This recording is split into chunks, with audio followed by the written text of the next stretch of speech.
उत्तर प्रदेश के अयोध्या में राम मंदिर की प्राण प्रतिष्ठा की तैयारियां जोरों पर हैं। इस बीच बीजेपी नेता और राम मंदिर आंदोलन में अग्रणी भूमिका निभाने वाली उमा भारती ने कांग्रेस के प्राण प्रतिष्ठा निमंत्रण को अस्वीकार करने से लेकर खुद अपनी पार्टी यानी बीजेपी को ही नसीहत दे डाली है।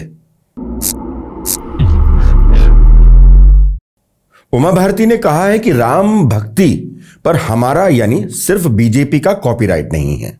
भगवान राम और हनुमान जी बीजेपी के नेता नहीं हैं, बल्कि दोनों हमारा राष्ट्रीय सम्मान है।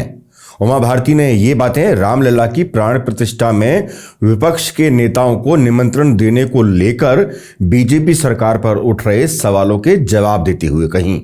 उन्होंने विपक्षी नेताओं को अयोध्या जाकर प्रायश्चित करने की सलाह भी दी। उन्होंने कहा कि देश के पहले प्रधानमंत्री जवाहरलाल नेहरू की हिंदुओं और मुसलमानों को खुश रखने की कोशिश के कारण बाबरी का विध्वंस हुआ।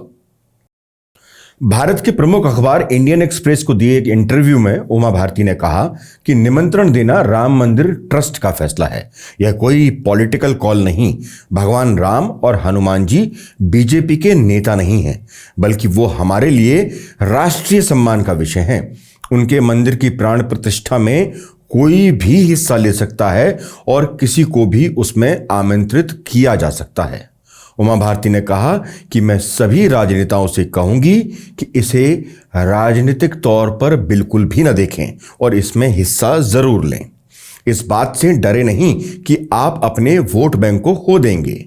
राम मंदिर आंदोलन में प्रमुखता से हिस्सा लेने वाली बीजेपी नेता उमा भारती ने आगे कहते हुए बताया कि बीजेपी नेताओं से भी मैं ये कहूंगी कि वह भी इस हेकड़ी से बाहर निकलें कि केवल वे राम की भक्ति कर सकते हैं। मैं विपक्ष से कहूंगी कि आपको वहां जरूर जाना चाहिए।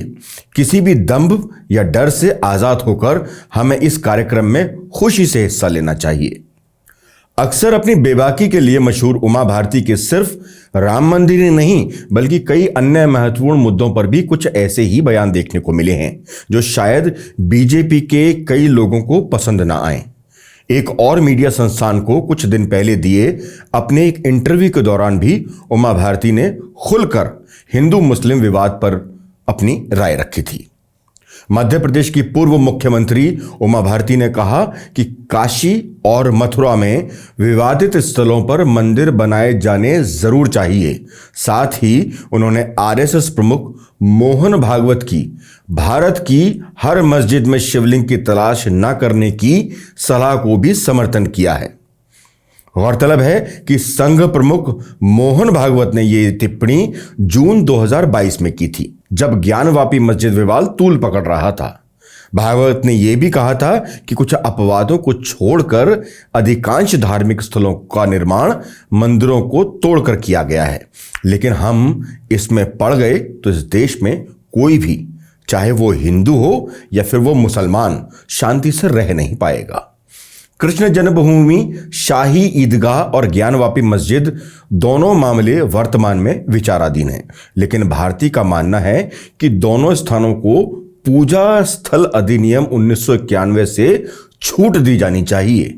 एक ऐसा कानून जो पवित्र संरचनाओं के धार्मिक पहचान को बनाए रखने का प्रयास करता है, जैसा कि 1947 में भारत की आजादी के समय पर था।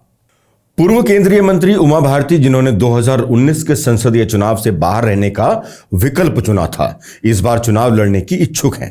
उन्होंने कहा, मैंने खुद तय किया था कि मैं 2019 का चुनाव नहीं लड़ूंगी, लेकिन 2024 में मैं अपना चुनाव जरूर लड़ूंगी। मैंने तब बैठकर चुनावी दौड़ देखने का फैसला किया था।